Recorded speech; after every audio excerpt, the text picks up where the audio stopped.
I started this path of stand-up, and it was successful and it was great, but it was hard because I was trying to please everybody, and I had this secret that I was keeping, that I was gay, and I thought if people found out, they wouldn't like me, they wouldn't laugh at me. Then my career turned into, I got my own sitcom, and that was very successful, another level of success, and I thought, what if they find out I'm gay, then they'll never watch. And this was a long time ago. This was when we just had white presidents. But anyway, this was back many years ago. And I finally decided that I was living with so much shame and so much fear that I just couldn't live that way anymore. And I decided to come out and make it creative, and my character would come out at the same time. And it wasn't to make a political statement. It wasn't to do anything other than to free myself up from this heaviness that I was carrying around. And I just wanted to be honest. And I thought, what's the worst that can happen? I can lose my career. I did. I lost my career. The show was canceled after 6 years without even telling me. I read it in the paper. The phone didn't ring for 3 years. I had no offers. Nobody wanted to touch me at all. And yet I was getting letters from kids that almost committed suicide but didn't because of what I did. And I realized that I had a purpose, and it wasn't just about me, and it wasn't about celebrity, but I felt like I was being punished, and it was a bad time. I was angry, I was sad, and then I was offered a talk show. And the people that offered me the talk show tried to sell it, and most stations didn't want to pick it up. Most people didn't want to buy it because they thought nobody would watch me.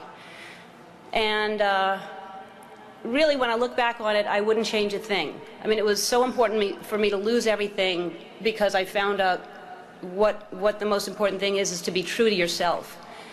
And ultimately, that's what's gotten me to this place. I don't live in fear. I'm free. I have no secrets. And I know I'll always be okay because no matter what, I know who I am. So, in conclusion, when I was younger, I thought success was something different. I thought, when I grow up, I want to be famous. I want to be a star. I want to be in movies. When I grow up, I want to see the world, drive nice cars. I want to have groupies, to quote the Pussycat Dolls. How many people thought it was boobies, by the way? It's not. It's groupies. But my idea of success is different today. And as you grow, you'll realize definition of success changes. For many of you, today, success is being able to hold down 20 shots of tequila.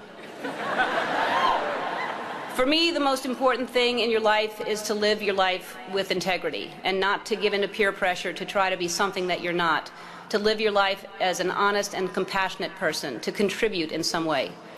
So to conclude my conclusion, follow your passion, stay true to yourself, never follow someone else's path unless you're in the woods and you're lost and you see a path, then by all means you should follow that. Don't give advice. It'll come back and bite you when they ask. Don't take anyone's advice. So my advice to you is to be true to yourself, and everything will be fine. And I know that a lot of you are concerned about your future, but there's no need to worry. The economy is booming. The job market is wide open. The planet is just fine. It's going to be great. You've already survived a hurricane. What else can happen to you? And as I mentioned before, some of the most devastating things that happen to you will teach you the most. And now you know the right questions to ask for your first job interview, like, is it above sea level? So to conclude my conclusion that I previously concluded in the common cement speech, I guess what I'm trying to say is life is like one big Mardi Gras. But instead of showing your boobs, show people your brain. And if they like what they see, you'll have more beads than you know what to do with. And you'll be drunk most of the time. So to the Katrina class of 2009, I say congratulations. And if you don't remember a thing I said today, remember this. You're going to be okay. Dum, do, doom, doom, doom. Just dance.